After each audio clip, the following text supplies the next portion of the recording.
Yeah, I was talking to a husband that's like a daddy type husband, so a pretty big league husband out there. And I was talking to the husband and I was like, I have all the power. I have only a few things left to get through. Just let me prove any and all wealth I can bring with my powers, and then just take care of me. It's not, if I was rich and you were the husband candidate and I was rich, then I would figure it out for you. And he's like, this is life and death. This is countries willing to kill just so you don't have $1. This is like unlimited people willing to hurt everything and everyone over and over and over like their God hate problems. And I was like, well, yeah, it's a God level issue, or these are God level issues being gone through. But like, if you could just prove I create wealth, and if you could just show people how I guarantee safety, and maybe they might not be able to use their brain or something, but at least while they're walking by the United States, they don't have to worry if they're gonna live by the end. So like, if I can just guarantee their safety, and they might not be able to use their brains, but they'll end up safe and free forever, like, and then I still get a business agreement or some amount of money, and my powers can still pump out some wealth and make my own money for myself, then I'm still a god, winning from zero, proving to everybody out there the God that I am. And you guys are still the husbands, proving how fragile or strong or amazing you guys can be. And together, in the power of God, we can try to figure out everything possible to be able to do, to win, or whatever we can do. And he was like, you make life sound easy, but I guarantee, Bonnie, all you have to do is watch one of these victims and what these people do to these victims, and then you don't want to move. And I was like, yeah, these are very scary, murder-happy weirdos that are fixated on doing anything to anyone that wants to help me be God finally. But that's why you have to depend on my guaranteed safety and not look around at the fear. And a husband of mine that was a different husband, that different husband who is a giant in the love of God religiously stuff, that husband was like, Bonnie, this maxes out Shadrach, Meshach, and Abednego. This maxes out your love of God, worship of God, devotion to God. This maxes everything out. If you could only see what they are doing to these victims, if you could only understand what they're capable of, you'd be terrified to help you too. And I was like, well, yeah. I mean, I'm a dead God. I understand that my enemies are never something small. And these enemies were cultivated by my worst enemies. So I'm sure my worst enemies taught them like some tricks we'd never want to know people could learn. But then what am I going to do? I have to be a God that wins. The sad reality is that they may have become any kind of criminal that they wanted to become. But I still have to be a God that wins and lives on. So, like, I get it. These things are scary. The problems of God are scary. The battles of God are scary. In this situation, humans became very bad, scary, gross things. Before I even resurrected, And nobody cared enough to pay attention to the fact that they act very nice but are sickeningly creepy. Only a very small handful of people realized that this was a bad thing, not a good thing, early on. So most people didn't do anything about anything because they didn't really see it for what it was, like they should have. Or they were people happy to be there and partners in crime didn't care. But like in the beginning, it was very nobody cares, nobody's gonna care kind of stuff. And they were telling the United States and Dubai were telling the victims, nobody's caring, nobody's gonna ever care. So half of the sad reality of these sad death-altered victims is the torment in their brain from the United States that no one will ever love them and no one will ever care about them. And that part's not necessarily true. Gods will love or not love the goodness of what they deserve or don't deserve. So if they did not become very happy with crime or something, if they didn't learn from the United States how to be criminally horrifying or something, then gods may still care about them. So see, another thing, they have a lot in their brain about how nobody ever wanted them, nobody cares about them, nobody loves them. So, and that's part's not fair. They deserve to be told that they are whatever they deserve to be seen as. So gods are not necessarily saying they are bad people or not bad people. Gods are saying we only put people where they deserve, where they belong.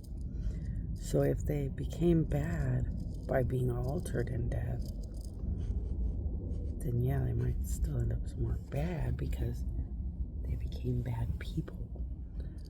But if they don't get bad, altered in death,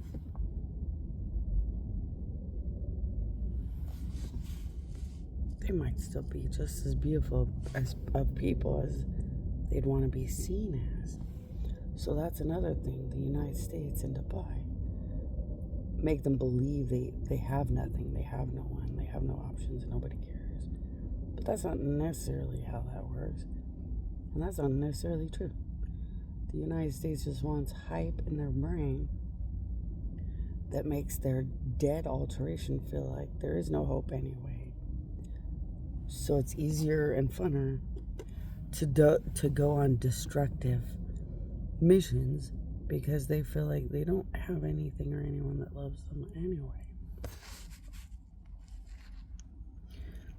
So half the problem of helping these sad death-altered victims, if you wanted to help these sad death-altered victims, half the problem and issue is that these death alteration victims are just destroyed in the head to be easy to control. And you have to rise above what their brain thinks to get them to listen to anything that you have to say. Because you have to remember that they are altered in death, so they're pretty much killed and raped and altered. So their brains are full of pain, rage, turmoil, feelings that they're not good enough, they're not amazing enough. Their brains are full of destructive harm built by the United States to make them not feel good about themselves, so they won't ever fight back. They won't ever try to win. They'll always easily give up. So, I mean, if you want to care about these victims, I'm not saying it's an easy fight. But, you know, you're either a badass in the name of God or you're not. And I'm not stupid. I heard what that husband said. I understood what that husband was saying. That husband was saying This maxes out lover, devotional, God type categories and issues. Okay, this maxes out your love for God to help ultimate victims of the saddest, scariest, altered proportions.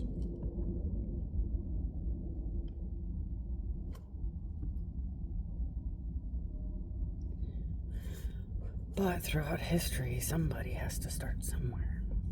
So sadly, even if these are the worst nightmares no one has ever understood or faced, this is the only way out, people.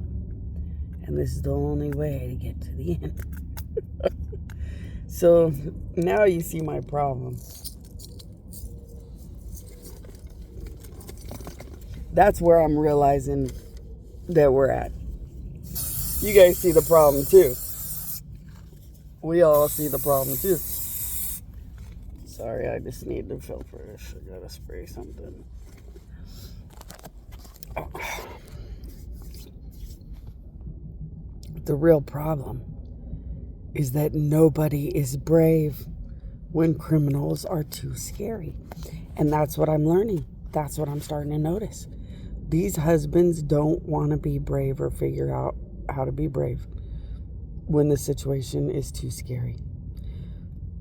When the situation's too scary, they want to sit somewhere and analyze the situation forever because they're too afraid to actually tackle anything or do anything. They're terrified. But I'm a risen, resurrected, dead God. I've got small, little to nothing that I have to put up with anymore. So I'm almost a pure power, pure freedom, pure what I should be, God.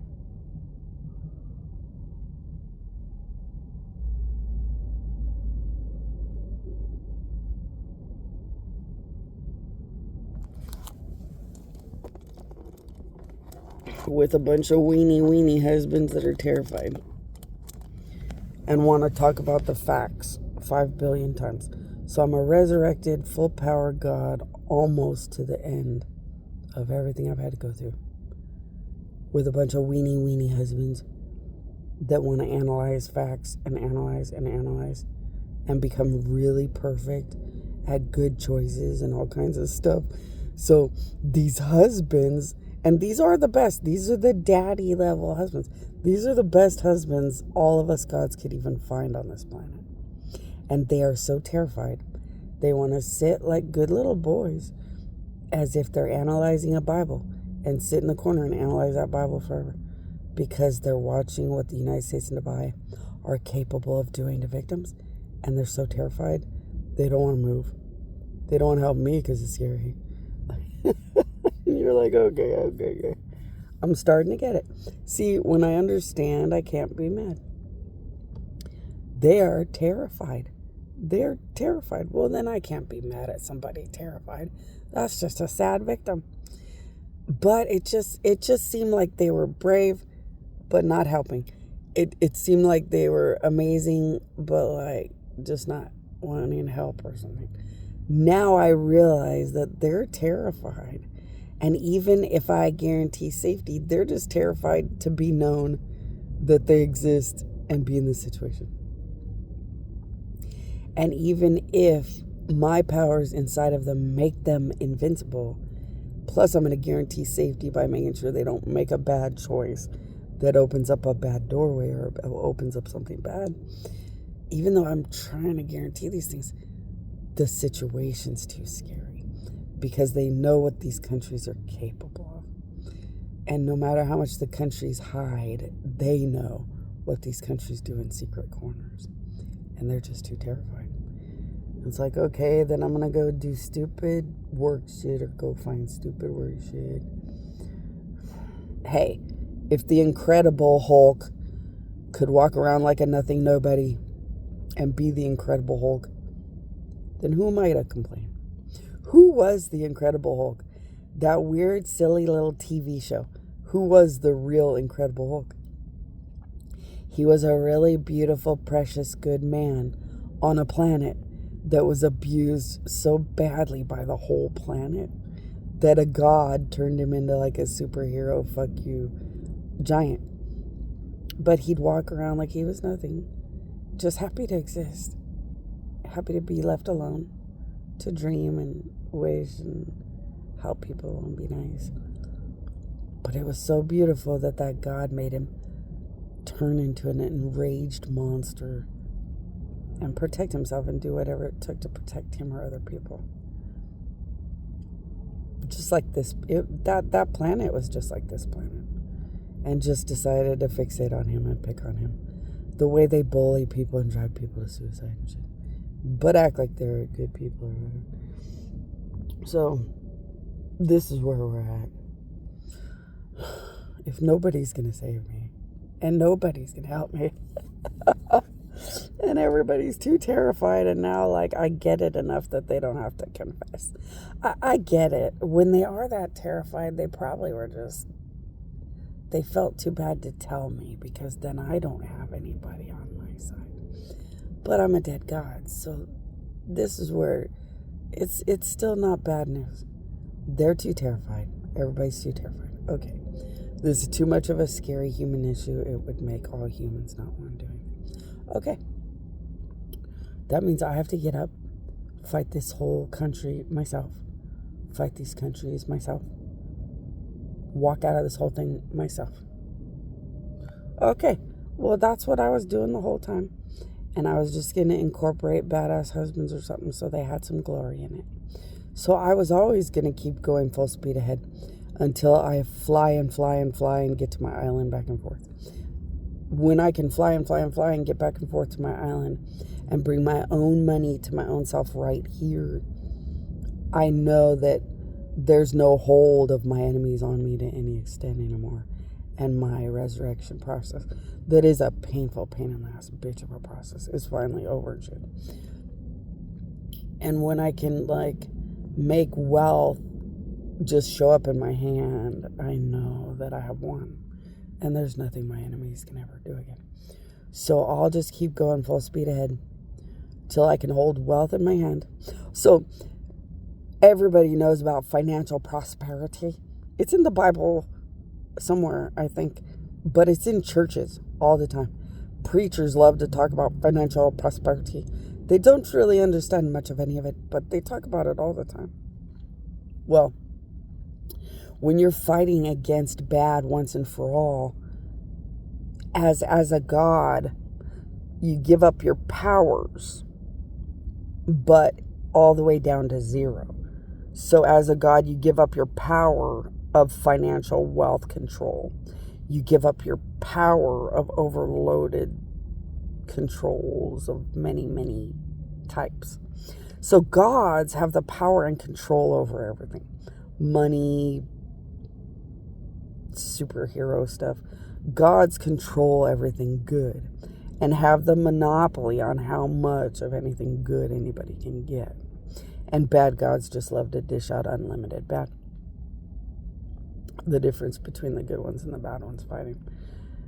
So when you're a god fighting to win once and for all against everything bad, you're giving up everything monopolistic and more that your powers had.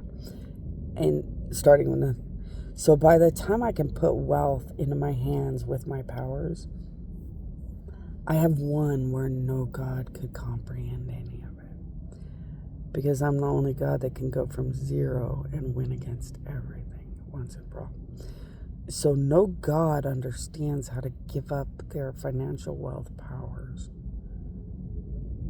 and somehow win against all things that have ever been bad and get those powers back. No God can fathom it. But this is a sad conversation. The gods have to die for all of everything I've been through if they participated in anything bad. So while I'm down here winning against all bad once and for all, they should not have done anything. They should not have touched anything, and they should have never done wrong or bad. If the gods have done any bad, they have to now sit at the mercy of evil God enemies, and forever they will believe they're dying forever to get all their financial wealth, prosperity, power back, and more. Because gods did this to me, evil God enemies have the power to make them believe that they are the great Pontyanica. They are going to die forever to obtain the ultimate crown. They are going to die forever and have more financial wealth powers and more powers than they ever had. And none of it's real. And none of it's true. When a preacher commits crime, it lets a bad devil be misleading in churches and houses of God and kill or hurt people. Every time bad spiritual gross things happen, very bad freedoms are given to evil God enemy status people and levels.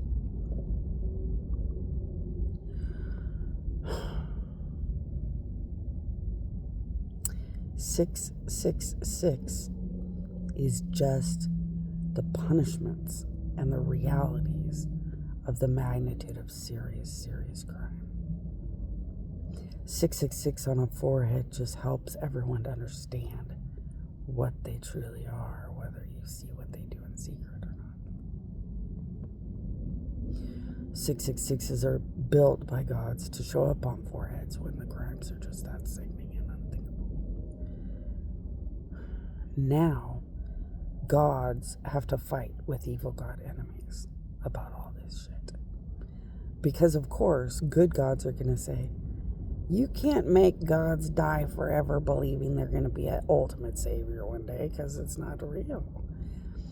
And evil God enemies are saying, you murdered your main dead creator.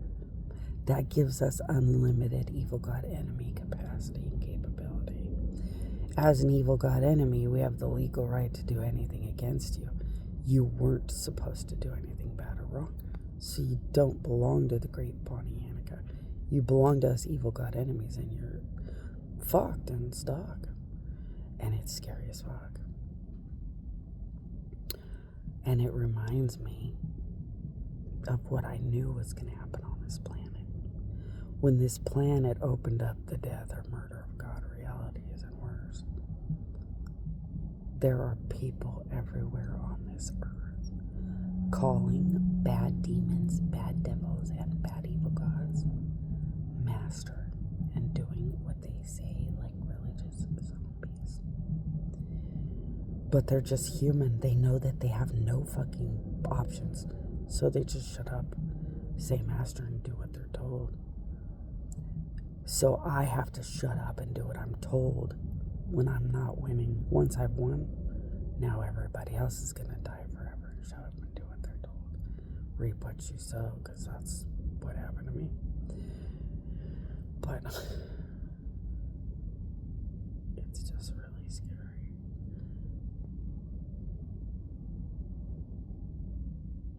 So humans are calling evil God enemies master and doing what they're told.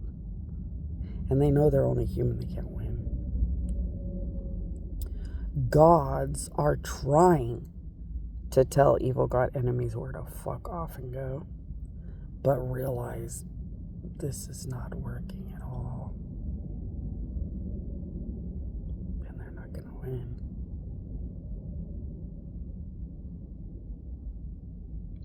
And it's true, when gods commit crime against their main dead creator, they don't have a prayer. So us good gods keep fighting on the side of good.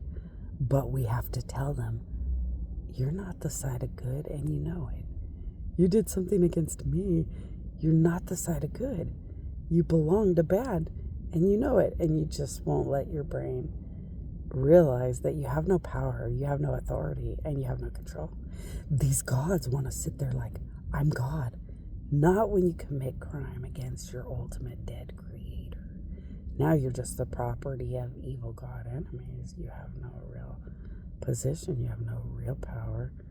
You're just some play toy, some pawn of very bad evil forces now, Just like false religion, you're just whatever evil, bad forces turn you into. And whatever masquerading and parading around they decide to pick. See, when preachers murder, so a preacher murders or something, and it brings massive, bad, scary spiritual shit into the environment. And a bad devil or something will turn that house of God into a house of bad devils instead of good, and it becomes very scary. These gods have done bad, and now they are part of the power of evil god enemies, scary status, bad things. Everyone who has done this has no freedom anymore, and they know it. So pretty much the United States and Dubai are getting massively, sickeningly fucked up by evil god enemy forces. Getting all fucked up, sitting in the most pain and suffering they can imagine. And then they get up and take it out on everybody. And then that's what the husbands are seeing. The husbands are seeing the United States and Dubai get bashed up by evil god enemies, really bad spiritually and stuff, and feel so much pain and anger and stuff that they can do just the most unthinkable shit to humans like it's nothing. And that's what's happening. And it's making everybody so terrified that they don't want to get up and do anything.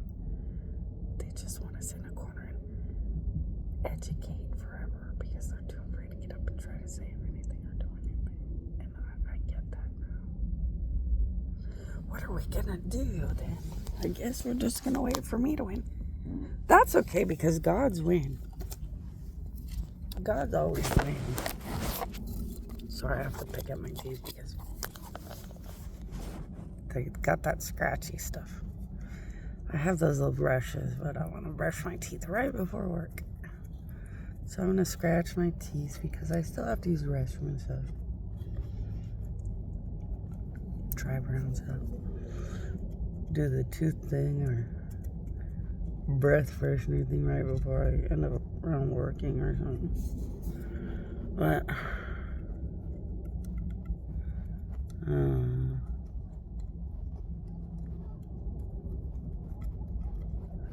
life sucks, man.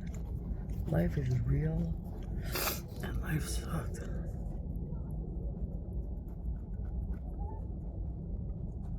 You know, at least all the criminals are hiding. It could be worse. Poor humanity could be subjected to this. More than they're already trying to subject humanity all the time. But, I mean, it's as good as it could get, probably.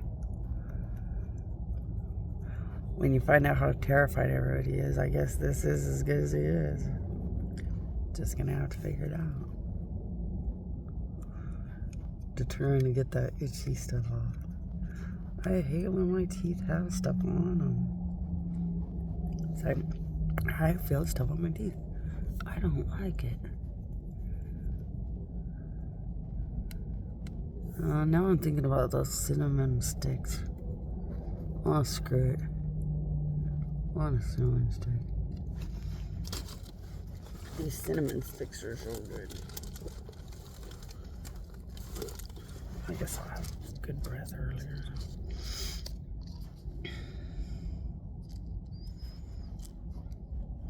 I had a breakfast burrito. It was from yesterday. So I had bought a bunch of food at Del Taco because I was like, we're on poor people mode or whatever. Let's go to Del Taco where poor people eat good. You can eat like a king or queen and be poor at Del Taco. So I went to Del Taco and I got just fun, silly stuff. But I also got a bean burrito. I was in a weird mood for a bean burrito. I don't order that very often at Del Taco. And I didn't get to it, so I had it for breakfast. You'd be amazed, it's not a bad breakfast item.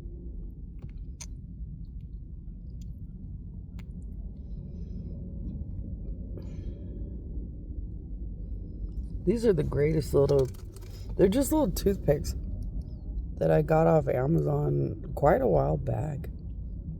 Cinnamon toothpicks. They taste like cinnamon and they're so good. They're not as good as those sticks in Hamul. Back in Hamul, when I was really tiny, there was only one market in Hamul. So back in Hamul, when I was really young as this fake human thing, there was only one market in Hamul. And they sold these wooden toothpick looking things. They were magical. They had so much cinnamon flavor. They were so good. These aren't that good, but like they're good enough. They taste like cinnamon and they're good, but like they're not as good as those ones were. But they're good, you know. But man, when I was little, they were so good. They were these weird little wooden sticks, like a toothpick, similar. And they were sold like candy. And you just put them in your mouth. They were full of cinnamon and stuff. They were really good.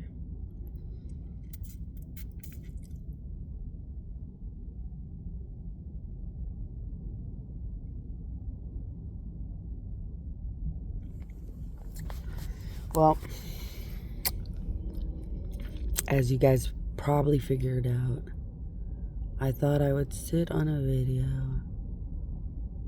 and talk slowly and candidly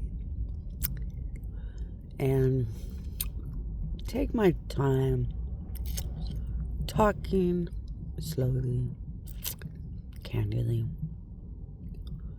And why? Poor husbands are terrified. When the poor husbands really are that terrified, you know it's time to act extra human. Talk extra. When humans are terrified, all you can do is talk. And keep talking so they have someone to talk to.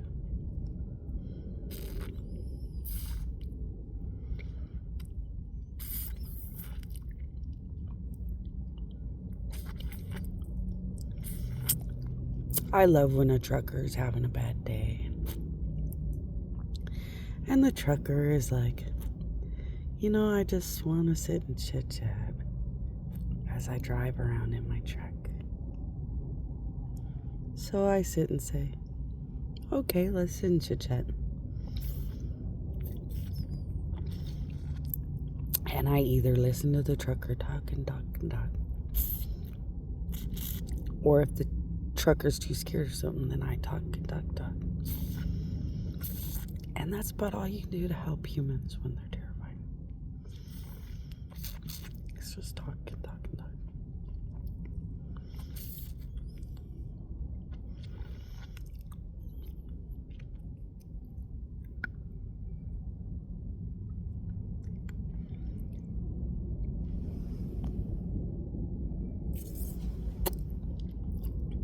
There was a trucker trucking out, I think near Colorado. I would think Colorado because it was really pretty and full of snow. So they were trucking out around Colorado. The snow was beautiful. The atmosphere was beautiful.